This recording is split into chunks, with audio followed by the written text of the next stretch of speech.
une fois qu'on a validé, on a validé le projet des stagiaires, on a voulu voir leur capacité à mettre en place une manifestation et comment intéresser le public à cette manifestation.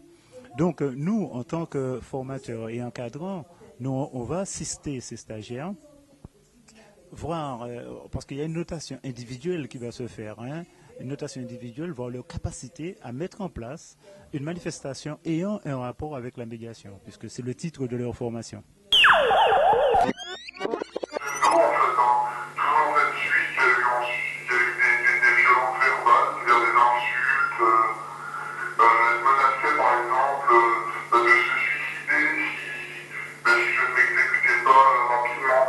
Qu'est-ce qui s'est passé avant que l'homme n'en vienne aux mains? Il s'est passé plein de choses que cet homme refuse non seulement de dire, mais d'admettre. C'est vrai qu'en France, j'ai vu qu'il y a un organisme qui s'appelle SOS Hommes Battus, qui s'occupe de cette problématique. Ici en Martinique, pour l'instant, ce n'est pas le cas.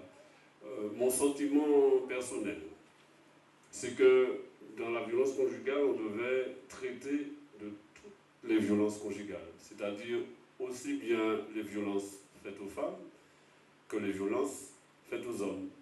Mais il y a eu un poisonnement, et on a bien vu tout à l'heure une dame qui disait « Moi, je m'occupe des violences faites aux femmes. » Donc, quand un homme m'appelle pour me dire qu'il est victime de violences conjugales, je l'écoute, mais je l'envoie vers un autre organisme. Alors je m'attendais à ce qu'elle l'envoie justement vers SOS Hommes Battus. Ben non.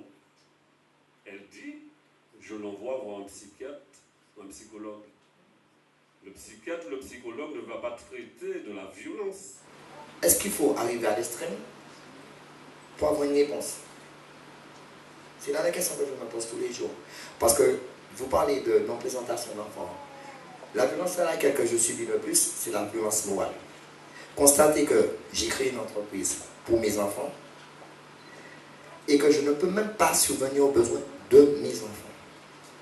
Ça, c'est pas logique. La loi n'intervient pas. La mère se trouve en ce moment dans une situation vraiment catastrophique. Il n'y a pas d'intervention. C'est moi qu'on envoie voir un psychiatre, le docteur Wu. C'est moi qu'on envoie voir tout ce qu'il y a à voir, éducateur. Et jusqu'à maintenant, toutes les portes se ferment. Nous avons une mission de service public dans ce sens que nous intervenons auprès de toutes les victimes d'infractions, qu'il s'agisse d'hommes, de femmes, d'enfants, d'étrangers.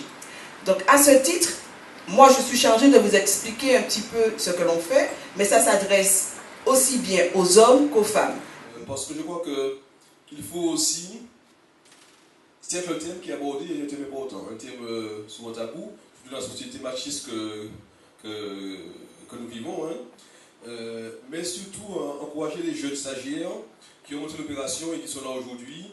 Et je crois qu'il faut aussi avoir cet aspect à l'esprit, accompagner, encourager et guider les jeunes dans leur parcours de formation et d'initiation professionnelle. Et je crois que ce qu'ils font est vraiment appréciable.